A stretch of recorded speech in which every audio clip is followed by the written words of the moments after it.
So hello there everyone, and welcome back to another video. Today there's been quite a lot of news released.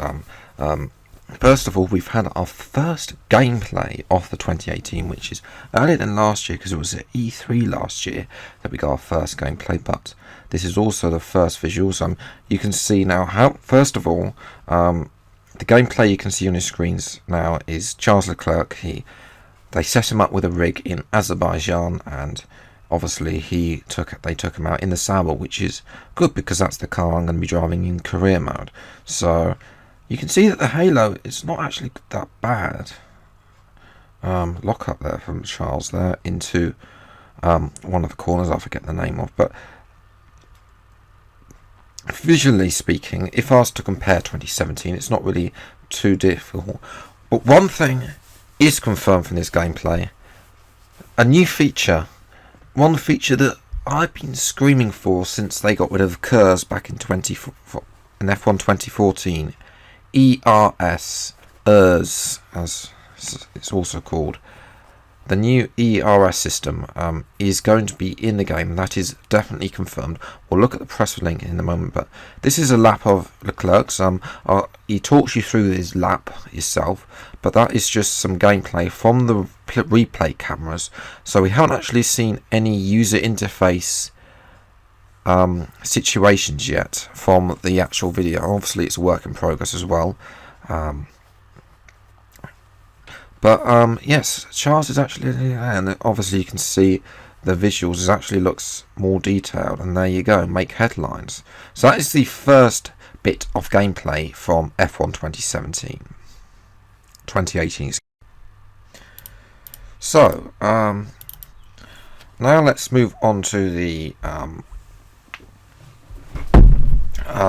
blog post that you can also go and read in the comments. There's 3 links. There's going to be a link to the gameplay is going to be in there, so you can go and hear Charles's thoughts himself, but there is a quote from him in this media posting, blog post, excuse me, and then there's also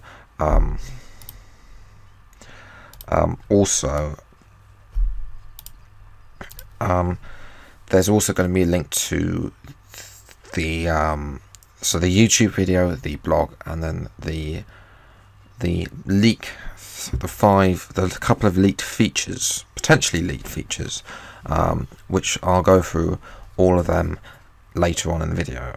First of all, we got the official stuff first, and then we'll go on to the leaked stuff. So yes, we're going to round up all the news, and we're going to start off with It's Here, the first gameplay footage of 2018, official video game. I'm sure we'll see a lot more gameplay footage, especially when we get to hear what classic cars are going to be in F1 2018 and which are going to be retained from the previous years. I'm still yet to do that video. I was going to do it tomorrow night before they announce this. Of course, I had a video planned for tonight. Some career mode from Singapore. That's coming tomorrow night now. So it's ready. So it'll be earlier than planned tomorrow night. Obviously Leclerc from Monaco. So yes, go and check Charles's hot lap out should you want to see the official, and also to hear the car noise as well. Although there wasn't really much thing. As I said, we haven't really seen. We don't know what the interface is going to be like for everything, but definitely. So showcasing F1's 2018 enhanced visuals, the trailer takes on a lap of nice road, but narrated by Leclerc. It was recorded in Baku. And also there was a Twitter post from Paul Jules that was who is in Baku in the Azerbaijan Grand Prix. So definitely that's what he was up to. Partly what he was up to with getting footage from Leclerc, and also I think that it's Lee Mather is going to E3 as well, so expect some interview stuff with him, and also some gameplay footage. If you were a subscriber last year, then you know that there'll be a video on that. And I think So he did something similar. There was some bit of gameplay released, an actual gameplay. I think it was him actually doing it, if I remember right, memory serves me correctly. And then there was an interview with him when he talked about the games, and then the interviewer tried to get a few details, and there were one or two minor details more released. But a trailer didn't come until after that, so I'm not sure if we're going to get a trailer just yet. Anyway, moving on to what Leclerc thought about 2018, he says, I love playing the game. As soon as I get out of the car, I miss racing, so when I'm back home to play for fun. This is the closest thing I'll get to driving a Formula 1 car outside tracks, so it's very enjoyable to play. So basically, Leclerc is confirmed that he's a keen gamer like Verstappen. I wonder if we could get Verstappen and Leclerc to battle each other online. Codemasters, I'd like a. If you do manage to get that sorted out, I want a credit, please. But that would be cool to see F1 drivers themselves in an equal car. So let's say Leclerc versus Verstappen in a Ferrari or Mercedes or something that's...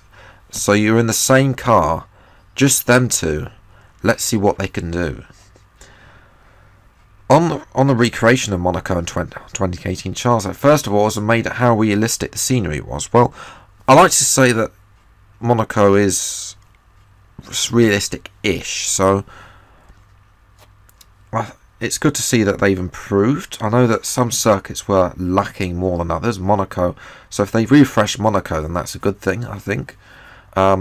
Singapore, I thought, was very detailed in the past. They obviously allowed us in 2016 to allow us to race in the light at Singapore.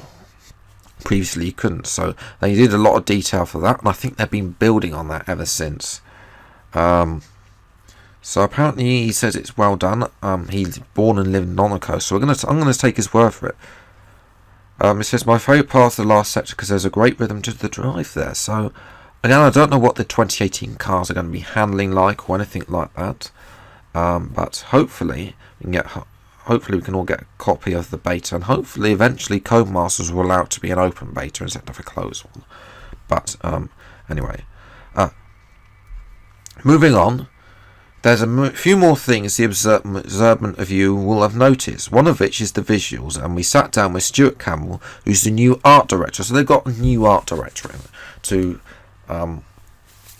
sort of revamp. There were lots of I think lots of people modded to try and improve the graphics from 2017. So the fact there were mods to improve the graphics of F1 2017 generally means that the visuals need to be improved as well. So they've revised the lighting, the sky, the clouds and stuff, which was pretty much a few things that were wrong with 2017, which is why they were mods pretty early on for them. Blah. Our new cloud tech more accurately represents the real world with improved cloud formations, response to the light through the various weather scenarios that are a huge part of F1. Now, I've said this before, the Unreal Engine is very good at weather. If you don't know what the Unreal Engine is, it's basically an engine that is going to be used for Dakar 18 when the game eventually gets released in 2098. Also, it's used in some other games such as Fernbus. I don't think it wasn't used in Omni, but Fernbus is a coach simulator for people that don't know. But they used the game. It was just comparing the graphics, because obviously you want that dynamic weather you want the same dynamic weather. It's a coach simulator in F1, so there's the similar comparisons there. So that's what I was just making a note on. So hopefully even on a clear day, the sky looks interesting with high level cloud detail and jet trails. Well, you say that. If you remember back to my USA episode of career mode, do you remember I raced a plane that was coming into land at Austin Airport? So if they spend money on inventing a plane again, well, hopefully the plane will go, because we don't, apart from the the Air Force Red Arrows, etc., who have that stream of smoke at the start of the race, which we could quite cool to see in the game. Other than that, you don't really see any more airplanes going over, do you? Apart from the helicopters that are filming, and medical helicopters, etc., etc. While the new OS system is given true sense of depth and scene and connects the sky and terrain in a more cohesive manner, making for some stunning vistas. So hopefully that's improved. Looking by the gameplay early, it has improved on Monaco. We'll have to wait and see how they do at the other tracks. Excuse me. Singapore, I think, is going to be the benchmark to see what they've done since 2016. And also places such as Melbourne, places when there's not so much to see. The track like Bahrain, then there's obviously going to be less of a comparison to be made. And finally, from the book, for those of you who are eagle eyes, there are something in the trailer may notice. One of the several key improvements to the car physics of the year: player managed ERS, energy recovery system. So as I mentioned earlier, ERS is in the game at last, after requesting it for 4 years long. It's back. I don't know why it was taken away, because it's going to work. I think, although we haven't seen any gameplay, I suspect it's going to work exactly like ERS did in pre-2014.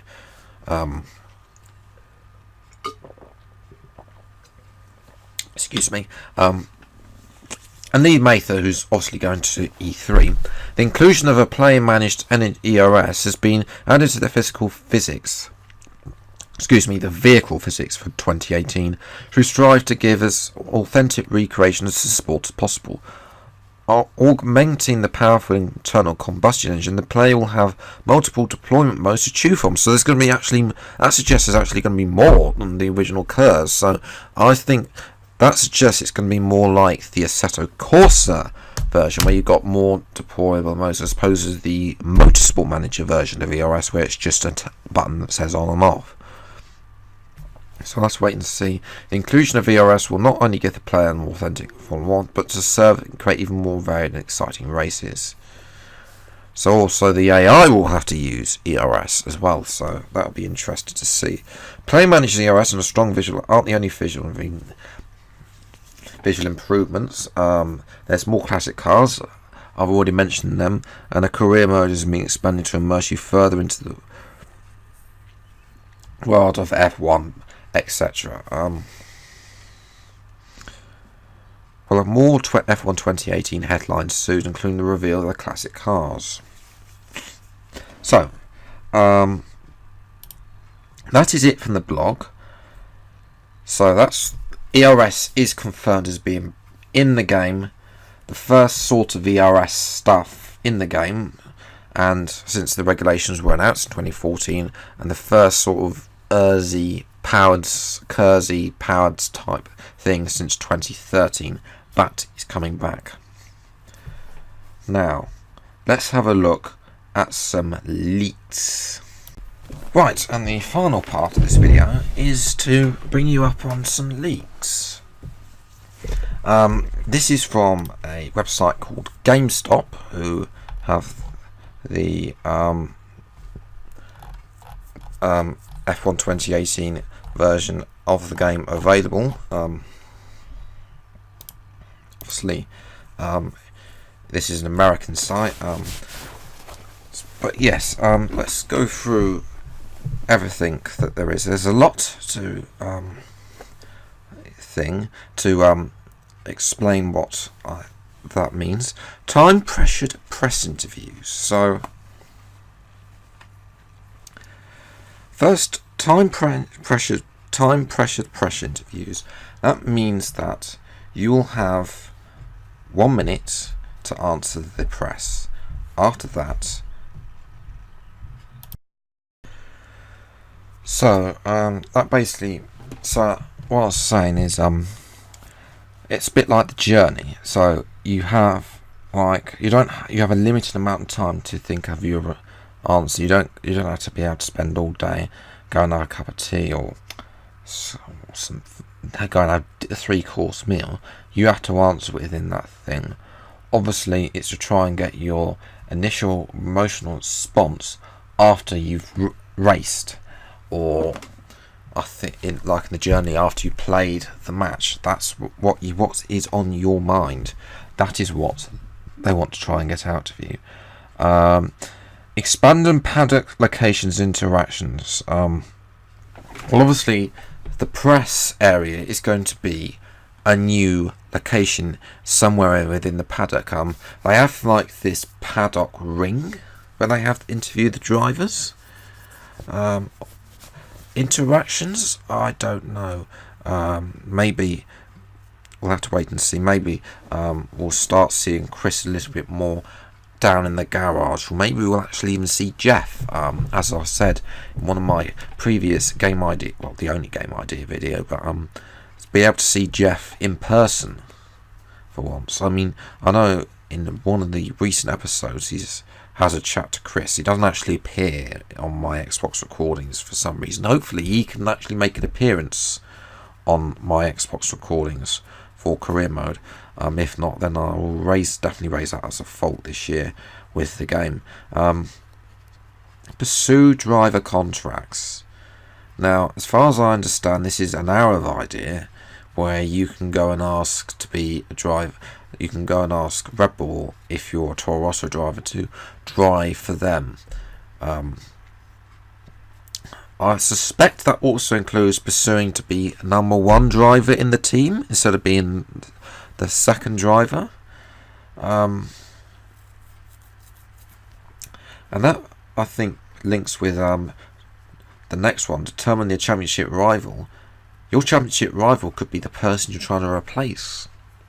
But also, determine your championship rival. You had 5 to pick from an F1 2014. So rather than the game picking it in, you get to pick. And then obviously it'd be nice to see the cutscene where your agent comes and gives you his stats still. So that's what I would definitely like to see. But pursue driver contracts means you don't have to wait until Britain or Abu Dhabi to get a new drive. You can go and pursue another team, which hopefully would be good.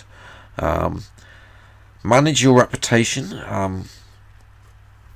Now, I'm not sure what that's going to entail. Maybe links back to pursuing the driver contract. Maybe if you say something you want to join Red Bull in the interviews, I wouldn't mind driving a Red Bull one day, then obviously that reputation is going to go up with Red Bull, but it's going to go down with your current team. Let's say you're driving for McLaren or Renault. Again, managing your reputation. We'll have to wait and see. It's not just going to be about your performance on track. It's also going to be about your performance with the press, which links to the next one, the press reputation feedback. So that's going to, what you say in the press conferences are going to feed back into the reputation. So all of these things, links are going to start being made with the stuff from track to off track to on track, and hopefully we can get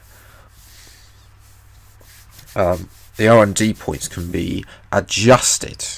So if you commit with the team, then maybe they give you some more R&D points. But if you say you want to go elsewhere, then maybe they'll give you less R&D points. But when you were to join Red Bull or the other team from your original team, then you'll have some more resource points to begin with, because you previously stated, as opposed to them approaching you.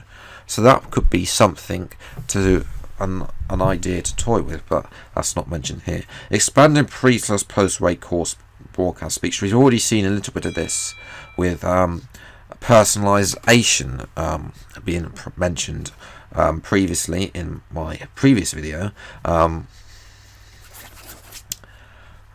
But definitely having that nickname or name to choose from. Hopefully there's going to be more than just the same introduction as well to each circuit, so that would be cool to see. Additional classic cars, I've already touched on that in a separate video. Player ranking, super licensing multiplayer. Now that's an interesting one, because obviously being able to get enough points to have a super license would mean you'd only be able to select players who had a super license, which means you'd be able to have certain lobbies that were super license only lobbies, and then of course you'd have your casual lobbies, and of course full ERS management. So yes, that is it for today's video. Hopefully you have enjoyed. Let me know what you thought of the gameplay. It's a bit basic, of course, because the Sauber doesn't really have much on the front. Hopefully we can see a bit more with some of the more decorated cars in the coming months. Obviously E3 is going to be a prime destination for more gameplay. Let me know what you thought about these leaks, and of course the ERS is back officially. But yes, thank you so much for watching. Subscribe to the channel if you're new to see more of these. I will release one as soon as they come out in the evening. But until the next video, which will be tomorrow, it will be Singapore career mode. I'll see you next time. Take care. Thank you so much for joining. Enjoy the rest of your day, and goodbye.